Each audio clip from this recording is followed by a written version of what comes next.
Hi there and welcome to Chapter 1.7 from Stevens' Matrices, Vectors, and 3D Math. In this chapter we're going to talk about matrix transformations.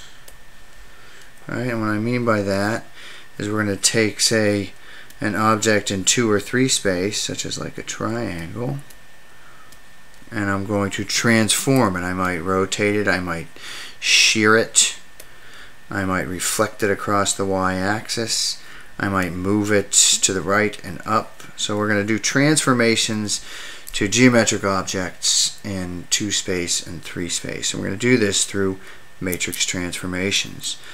And what that means is I'm going to take every point. Suppose my object here is just a simple triangle in 2D.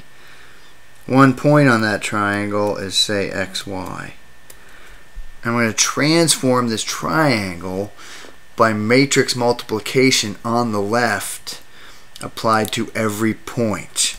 Alright, so this is maybe x1, y1, x2, y2, x3, y3. So those 3 points define my triangle. And suppose that's where my original point is. It could be any one of those. So my original point is called xy. Right? I put it in vector form so that I can multiply it on the left by the appropriate transformation matrix, and that will produce my new point, which I call x prime, y prime. Right? So I'd have to do that to x1, y1. That would get me 2 new points, or one new point. Then I'd do x2, y2, and x3, y3, and that would indeed then transform the entire triangle. Right? Okay, so I'm going to go into a handful of different transformations, but let me switch over to full screen mode.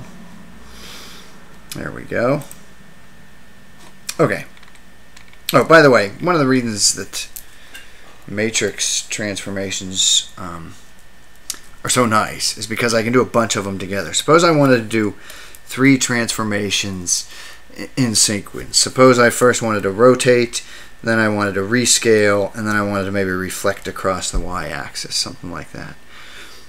I can do that in one. I can do all 3 of those transformations as long as I just multiply the 3 matrices together in this order, in the appropriate order, to create my single matrix transformation, or my single transformation matrix.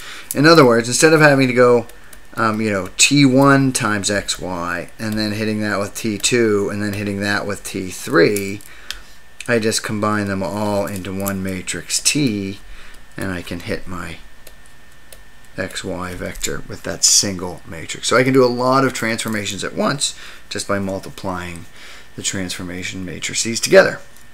The other nice thing about matrix transformations is that if T gets you to some new point, and in this case my points, if that's a point xy, those points are actually, for the sake of matrix multiplication, being represented as vectors. Right? So if I start at this one point V and I transform to V new, if I want to get back, I just hit V new with the inverse of my transformation matrix. So it goes back and forth using T and T inverse. So very handy stuff. So I'm going to do just a couple here at first. We're going to do a scaling matrix and a rotation matrix. We've actually seen a scaling matrix, and that was the matrix that took our ellipse and converted it into a unit circle. We did this just last chapter when we did a change of basis transformation. That change of basis transformation for that particular example was just a scaling transformation, right? And really what it does, if you take s sub x, so it scales in the x direction by this net value and it scales in the y direction by this value. So if you multiply it by a point represented as a vector, you'll get sx times x, sy times y, so it scales x and y's by their appropriate values found in the transformation matrix. In 3 space, this is the scaling in the x direction, scaling in the y, scaling in the z. Over here under properties, what this does is it preserves interior and exterior points. And so what that means, and this was important to us last chapter when we wanted to determine whether or not a point was inside the ellipse, right? We transformed it into a unit circle, and then we checked to see if that point, after you transform the point, was inside the unit circle. So if it was inside the ellipse, it will be inside the unit circle. If it's inside the unit circle, it was inside the ellipse, right? That's what we mean by preserves interior and exterior points of closed curves. Right? So the scaling transformation does do that. It does not preserve the angles between vectors. Right? What that means is if I take, suppose I had that ellipse and I rescaled it or did my change of basis transformation, the angle between this vector and this vector upon the transformation, right, if I'm looking at that angle might not be the same after the transformation. And the same thing with the distance between points. This particular transformation does not guarantee that the distance between these 2 points will be the same after they're transformed. On the other hand, if you look at our rotation transformation, right, so this is a clockwise rotation around the origin, right? Clockwise about the origin. That means if this is my point, it's going to go like this to maybe here, and this angle is theta, right? So I'll hit this point xy, and it'll give me x primed, y primed. This is the matrix, right? Be careful if you're looking this up in the internet or using something else that you find. Sometimes these are given with respect to a counterclockwise rotation, and that makes perfectly good sense. You just have to know which one you're using. And notice what it does. It preserves the angles between 2 vectors. In other words, if I have this vector and this vector, if I rotate both of these by the same angle, the angle between them will be the same. So it preserves angles. It also preserves interior and exterior points, right? If I have a triangle or an ellipse and I rotate it like this, right? Any point that starts in there will end in there. Any point that starts outside of this triangle will end outside of that triangle. And it also preserves distances between points, right? Meaning if I have a couple points before the transformation, say this point and this point, and then I rotate certain degrees, say 75 degrees and 75 degrees, then this distance, whatever the distance was before the rotation, the distance will remain the same. So it preserves angles, interior, exterior points, and distances between points. Alright, and by the way, these are just the 3D versions of these transformations. Alright, a reflection across the y-axis. What that looks like is if I have x here and y here, and this is my point xy, it's just a reflection across the y-axis. Notice what that does. If you hit any point xy with this matrix, I'm going to get negative xy. It just switches the sign of x, right? In 3D version of this. And again, this is going to preserve angles between vectors. It's going to preserve interior, exterior points, and it preserves distances between points. Reflection across the x-axis looks very much the same, only now instead of having the -1 in the top left position, I have it in the bottom right position.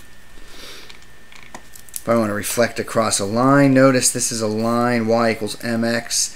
That means the y-intercept equals 0. In other words, it's just a line that has a slope. It goes through the origin. Right? And so we'll only do that kind of reflection in 2D.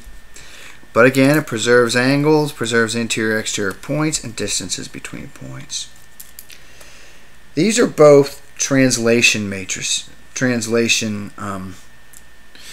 operations, right? I'm going to take a point and I'm going to move it delta x, delta y up to my new position. That's not even by translation. It translates a point from one place to the next in terms of delta x and delta y. And you can do that in two different ways. You can do that in matrix form and non-matrix form. So in matrix form, you have to do this little cheat, right? And what that means is you represent all your points in 2 space with a vector of 3 values. And that vector looks like this: x, y, 1. Alright, so this is the x value, y value, and then the number 1.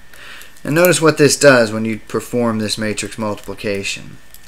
You get 1 times x plus 0 times y plus 1 times delta x gives you x plus delta x.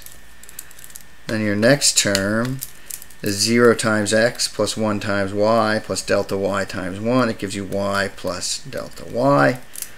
And then the last term is just 0x plus 0y plus 1. So notice what it did. It took x and turned it into x plus delta x. It took y and it turned into y plus delta y. It just shifted your x, y, whatever it was, by delta x, delta y, and it gives you a new point. If you're in 3 space, you have to use a 4x4 matrix, and again you bump up the dimension, the vector representation of your point by 1.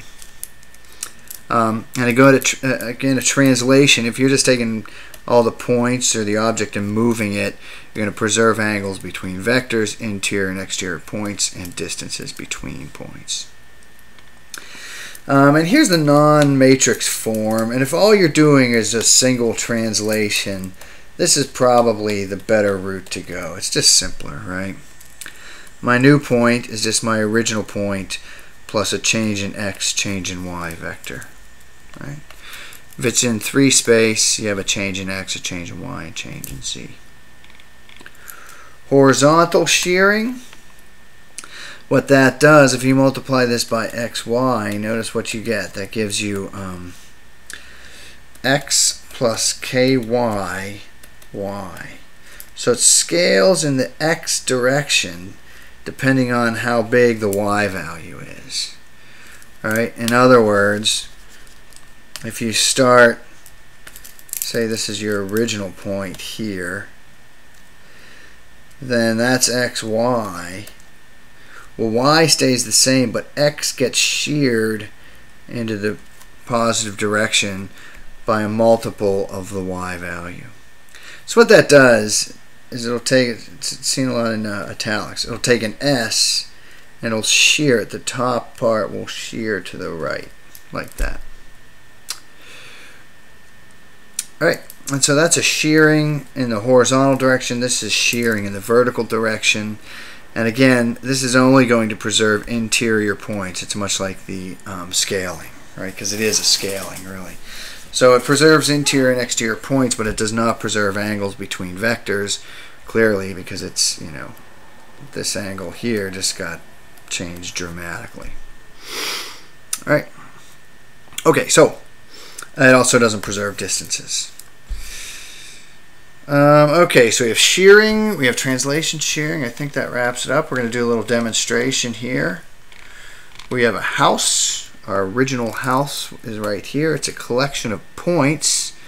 This is the point 1, negative 1, 1, 3, negative 1, 1, and then negative 1, negative 1.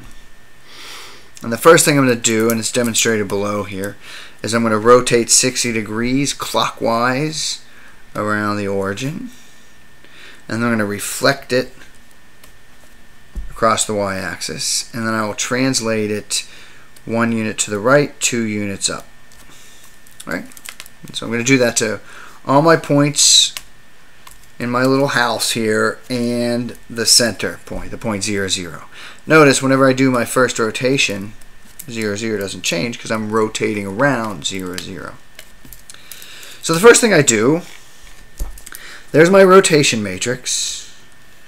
Remember, when you're using trig functions in a machine, you always need to put in radians for arguments.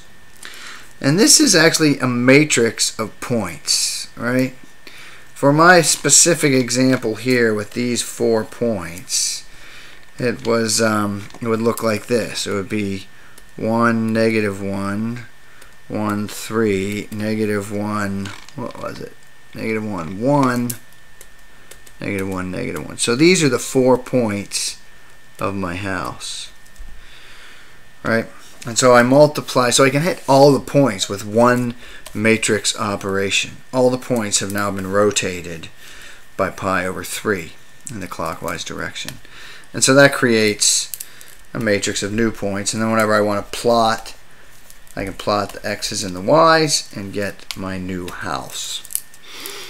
Right? Likewise, I do the same thing if I take these, put it over there, and then hit that array or that matrix of points with my reflection matrix. I'll get a new set, right? And then I'll take those new ones and I will just do this. This is the little trick. By the way, mathematically you can't do this.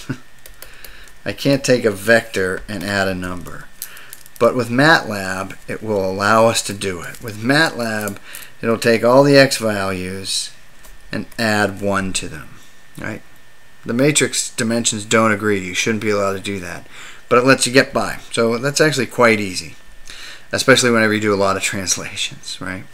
There's dx, and then down here, that 2 is dy. So you can translate pretty easily with MATLAB using this little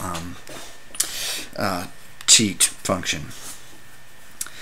Okay, and so that's what we did here. We created that. We had our original house, we rotated it, reflected it, and then translated it. And so the code that goes along with this is right here. I'm not going to get into too much detail. It's called Matrix Transforms. It's on the Chapter 1 program repository. I'll go over a few of the sort of outline what's going on. Here I'm just creating the house x values, house y values, and there's that point in the origin. Here's my original graph. It's going to plot the house here, and then it's going to plot the origin here. And so now I'm going to rotate it 60 degrees. I change it to radians. There is my transformation matrix. Right? That's just cos theta, sine theta, negative sine theta, cos theta. That's going to rotate theta radians in the clockwise direction. And this is how I do that rotation. These are all the x values for the house. These are all the y values for the house. And between them is a semicolon, meaning start a new row. So what you have here is x1, x2, x3, y1, y2, y3. I think there's actually 4 terms. So that's what I've created right here. And I multiply on the left by my rotation matrix. This is how I just multiply the origin. And then I plot my new x and y values. Going on to my next process is the next graph. That's after I'm going to reflect it. So this is my reflection matrix right there. I multiply on the left by t2 to all the x and y values of my house after I rotated it. So that comes from here. Or I guess it's more accurately here and here. So that's where I got x house 1, y house 1. Now I reflect those points. I peel out the x values. Oh yeah, what am I doing here, right? So I get that new, x1, y1, x2, y2, x3, y3, x4, y4. So that that's my new points. Alright, and that comes from some transformation. What I'm doing in this stage, I'm basically saying x house 2, so those are the new points. I'm just getting the first row from this matrix of points. The first row gives me all the x values. That's why I call it x house. The second row gives me all of the y values. That's why I call it y house.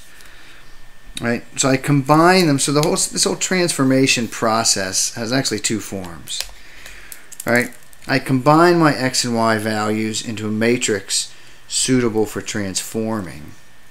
I do the transformation, and then I peel off the x values and the y values suitable for plotting.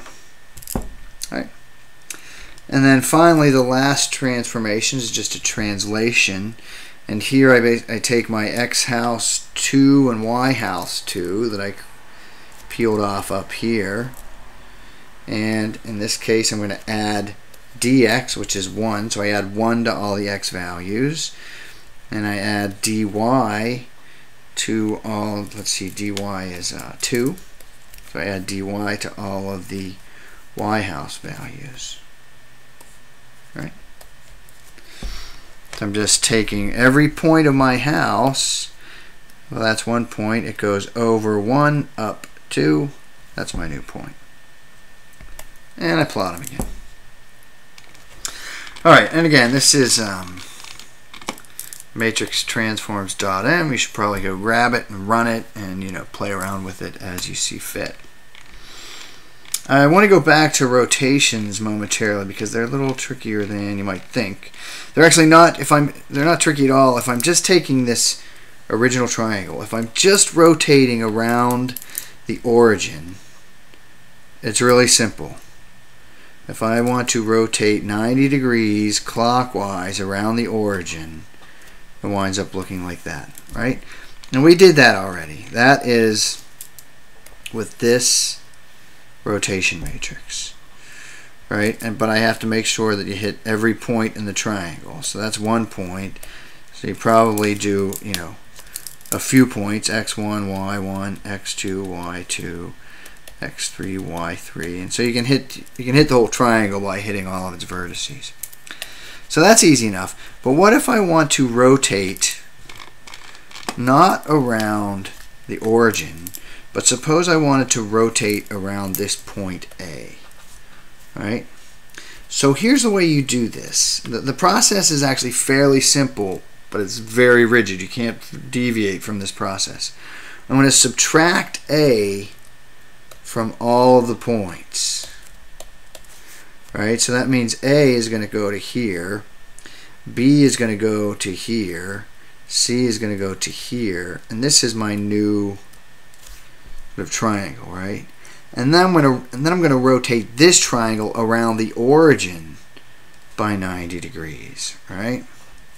So that's going to go here, here, here. So I've sort of rotated around A. I just happen to move A to the origin. And then I'm going to translate back by adding A. So this point goes back here, this is here, and I'm down to here. And I have my rotation around a point A. So how does that look mathematically? Rotated 90 degrees clockwise around this point, A, -1, 1. The first thing I do, I subtract A. Right? That's subtract, so that's xy minus A. I'm subtracting A. Then I rotate by multiplication on the left by the rotation matrix, and then I add A. That gets me back, right? So I subtract A, rotate, add A. Very important. You got to do it in that sequence, otherwise you won't get what you're probably trying to get. Right? But it looks right when you do that. You know, if you rotate this triangle right here about the point A, you do in fact get that triangle. Likewise, if you wanted to rotate this triangle around the point B 90 degrees, it would go like this, and you'd have A, C, B. Right? You'd have this triangle. And in this case, when you're rotating around B, you subtract B, do your rotation, and then add B. Very important. Alright, so we're going to get into animations. This video is actually long enough. I'm going to stop here and we'll get back to this animation demonstration in the next video. So I will see you then if you are so inclined to join me.